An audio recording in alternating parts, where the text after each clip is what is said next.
Hi everyone, Oxymoron here. So this is my submission for the Build and Connect challenge that's being ran on the Developers Hangout Discord channel. The challenge here was to create a IP to IP messaging app, and then there's some additional bonus points here for hostability, clean and well-documented code, polished user interface, and then using encryption, cross-platform, and scalability. The challenge ran from December 20th until January 10th, where it was then extended an additional 2 days, and it's about 2 hours past the submission time now. Rules is that it must be open source, contain a README, and be original. And what I have created as a submission for this challenge is Clapback. And yeah, I bought my own domain, clapback.chat. So you can visit this domain and see it here. It does have a open source repository here on GitHub under my username, Oxymoron290. And we can see that it does have the README. There's some things that probably could be filled out, but it is well documented. Under Architecture MD, you can kind of see my thought process. I reiterated the requirements here, documented some of my decisions that I would be using, talked about some of the alternatives that I considered as part of that decision-making process. And then I talked about some of the assumptions that I made during the development. Now, I will say that this document, when I first created it, was very ambitious. I did not develop as much of this application as I wanted to, given the time frame that we were in. So there's still quite a bit that this application can be expanded on. I did originally create this code. I am leveraging other technologies such as Electron, React, Tailwind, WebRTC, and the Matrix signaling API. So those are all documented here. I actually ended up not using Coturn and WebRTC directly, and I'm just using Matrix at this point. I think if I had more time, I would go back and use maybe libp2p and WebRTC directly, and maybe some Turn servers as well. But I ended up downloading and installing Synapse on a Linux server, and I'm leveraging Matrix to create and manage accounts. With that, there are currently, at the time of recording, 2 build targets. There is a Windows build target, and then there's a web browser version. So this is what the web browser version looks like, and if we go back down here to Windows, this actually does download a setup exe. So we have a browser version, and then we will set up the Windows version. All right, so here is the Windows setup. We're just going to run setup.exe. Yep, I didn't have any code signing because that's expensive. Okay, here we go. And it's still setting up. I'm actually not exactly sure what this is. It's something to do with Squirrel, and it relaunches the app after it's done. But here we go. Oh, I'm already logged in there. Let me log out. What we're going to do is I'm going to demonstrate creating a new user and then also the sign-in flow.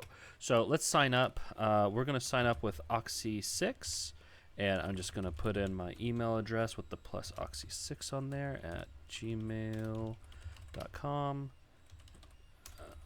Create my password. All right. There we go. Now, here is a nasty little thing that I didn't get to finish, and that's that the registration workflow is not complete. The idea with Matrix is that you click this button, and then it automatically sends you an email, and you're supposed to click a link on that email, and this app is supposed to detect once you've clicked that link and then go ahead and log you in. I didn't work up that flow. There's an event that you have to hook into. I didn't get around to being able to finish that in time for submission. So as it stands right now, when you first click this button, yes, you will receive an email. So you will get an email like this. It has a link on here. If you click on that, here we go.